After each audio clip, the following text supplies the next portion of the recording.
Hello, everybody, and welcome to Dr. Petri's first video podcast of the Holocaust. We are starting the spring semester 2014. Welcome to my 10th grade world history class.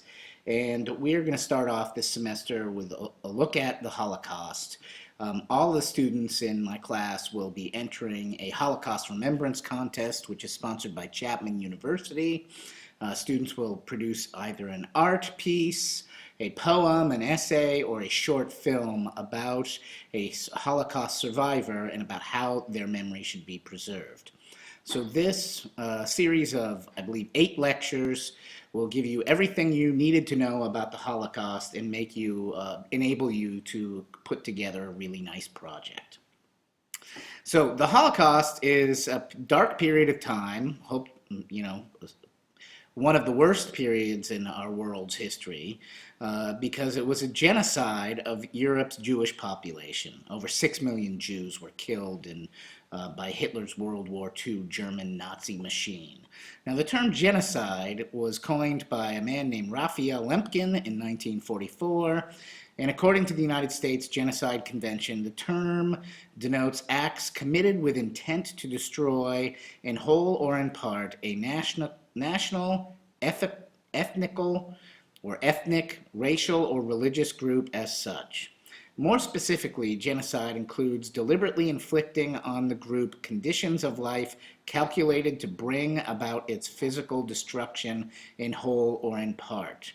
And this means, yes, you can commit genocide by killing people directly with a gun or a bomb, but you can also commit genocide by starving a population. As we've seen in Africa recently. And it's also important to note that genocide and Holocaust are not the same thing. Holocaust is a word of Greek origin meaning sacrifice by fire, and genocide was an element of the Holocaust, but the Holocaust involved much more than genocide. According to the U.S. Holocaust Memorial Museum, the Holocaust was a systematic, bureaucratic, state-sponsored persecution and murder of approximately 6 million Jews by the Nazi regime and its collaborators. The Nazis, who came to power in Germany in 1933, believed that the Germans were racially superior and that the Jews, who were inferior, were life unworthy of life. So before we continue, I'd like to pause for a second and ask you what you know about the Holocaust, and more importantly, what do you want to know about the Holocaust? There's a lot of Oscar award-winning dramatic films about the Holocaust: Schindler's List, The Piano, The Boy in the Striped Pajamas. And this year's favorite going into the Oscar race is The Book Thief. So I'd like you to write down a little bit of what you know about the Holocaust and share your thoughts with a seatmate. And then, we'll have much richer classroom discussions because we'll all know what we know and what we need to know. Now, this lecture is going to encompass 4 sections of the Holocaust. The first section of the presentation is a brief history of the Jewish people, how the Jews have been persecuted throughout the centuries, and the origins of the term AntiSemitism. Nazi policies and actions can be only understood in their unique historical context. The second part of the presentation looks at the Nazis' rise to power. The third part of the presentation looks at the specific ways in which the Nazis persecuted the Jews, including economic and social discrimination, mass arrests, deportations, the creations of ghettos, and massacres. It also discusses what's called the final solution. Hitler coined that term, the final solution, which was the development of systematic mass murder and killing factories such as Treblinka and Auschwitz-Birkenau. And finally, the section entitled Aftermath is going to address the U.S. liberation of the camps, the survivors' journeys homes, the trials that we had for war criminals after the war was over, and the culture of Holocaust memory and memorialization. So first, who are the Jews? Or as I like to call it, meet the Petri family. The Jews are descendants of an ancient tribal people, and eventually the Hebrew tribes united under the kings of Saul, David, and Solomon about 1,000 years before Christ. The Jews lived in an area in the Middle East similar to what now forms the state of Israel. And in 70 CE, the Romans destroyed the Jewish temple in Jerusalem and captured the Jews, making them slaves in the Roman Empire. And this was the beginning of what's historically referred to as the Jewish diaspora, the dispersal, where Jews spread out over the next several 1,500 years all over Western and Eastern Europe and throughout the globe. Next, we're going to talk about anti-Semitism. And anti-Semitism was the term was first coined or invented or used by William Marr in 1879. Wilhelm, W-I-L-H-E-L-M, Marr, M-A-R, in 1879 used the term anti-Semitism. It was first used only about 50 years before Hitler came to power. But for hundreds of years before that, European rulers, both Christian and non-Christian, implemented discriminatory policies and incited deadly attacks against the Jews. This image here is from The Eternal Jew, which was the title of a movie and a book produced by the Nazi Party in 1937. The book's cover shows a caricature, a crude cartoon of a Jew holding part of Russia under his arm, a whip in one hand, and bloody coins in the other. So this cartoon is really trying to convey a message about the Jewish people. And that message is that they're focused on money, they've already taken over Russia, and they have a whip in their hand, and they're coming to take your money and take over your country next. Hitler was really good at using propaganda, and he used this to create this hysteria that all Germans should be afraid of Jewish people. So, and this sort of Christian anti-Semitism also, was around after the 4th century when Christianity becomes the official religion of the Roman Empire. The power of the Christian church grows from this point on throughout history. And the Christian church disliked the Jews because they would not accept Jesus as the Messiah. Over the next 1,000 years, the Christian church would issue several anti-Jewish decrees or laws.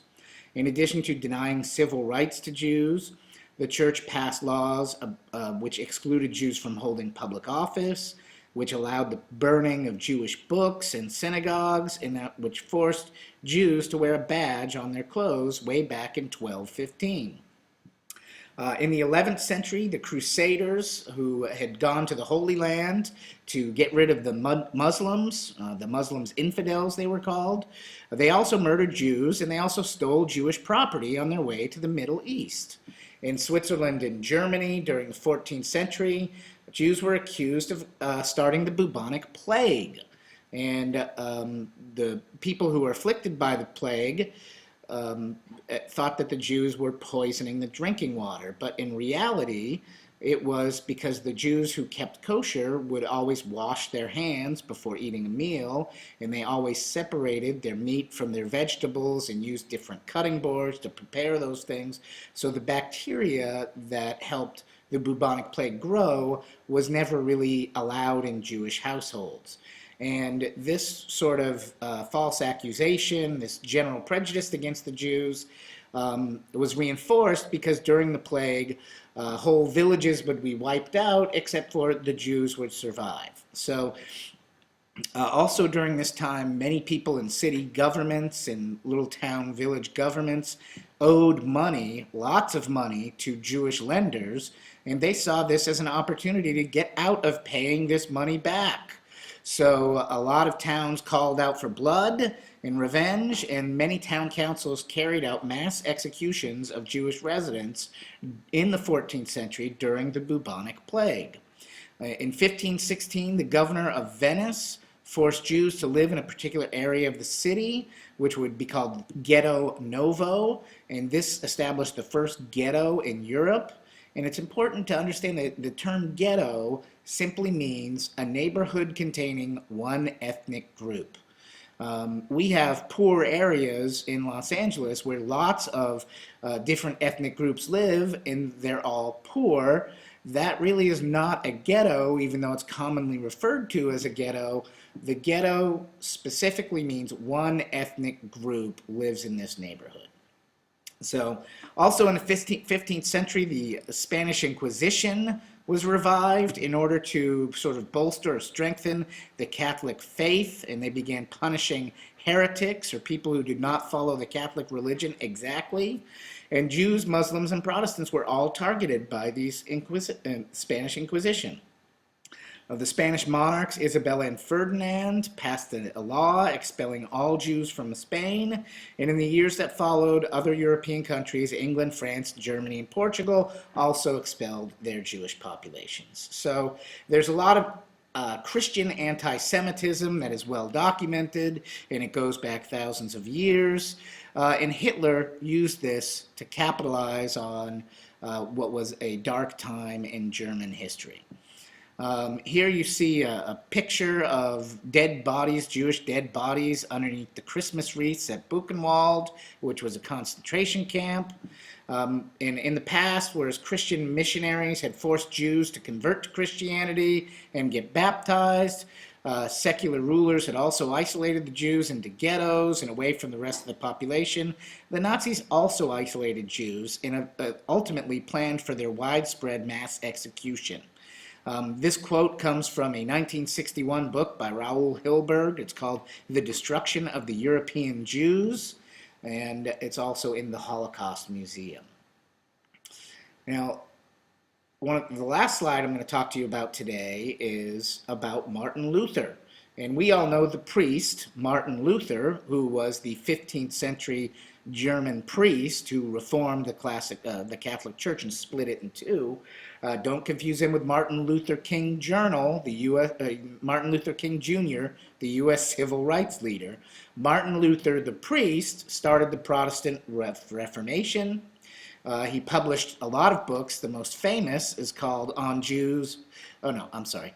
One of his books that we're going to talk about, or one of his articles we're going to talk about, is called On Jews and Their Lies, in which he called for the burning of synagogues or Jewish temples. And this work was noticed by the Nazis and honored and commemorated by the Nazis. But it's important to realize that Martin Luther was originally sympathetic to Jews, but when they refused to convert to his form of Christianity, he turned against them. And Martin Luther basically looked at what the Catholic Church did, and he didn't like the rituals. He didn't like the, letting people bribe their way out of sins. And he basically said, if it's in the Bible, I believe it. If it's not in the Bible, I don't believe it. In 1543, Luther wrote of the Jews, "They are nothing but thieves and robbers. First set fire to their synagogues or schools. I advise that their houses also be razed and destroyed. I advise that all their prayer books and Talmudic writings be taken from them. I advise that their rabbis be forbidden to teach. I command putting a flail, an axe, a hoe, a spade, a distaff, or a spindle into the hands of young, strong Jews and Jewishes, and letting them earn their bread." That was in his publication On the Jews and Their Lies. And a lot of historians at this time believed that Lutheranism influenced the German religion and culture so much that this attitude may have contributed to the acceptance of the anti-Semitism that was in Germany, and contributed to the idea that, yes, we should execute the Jews, it's all the Jews' fault. So that wraps up our first introductory lecture. I will be back tomorrow with another exciting lecture. You may replay this to adjust your notes. Thank you for listening. Have a great evening.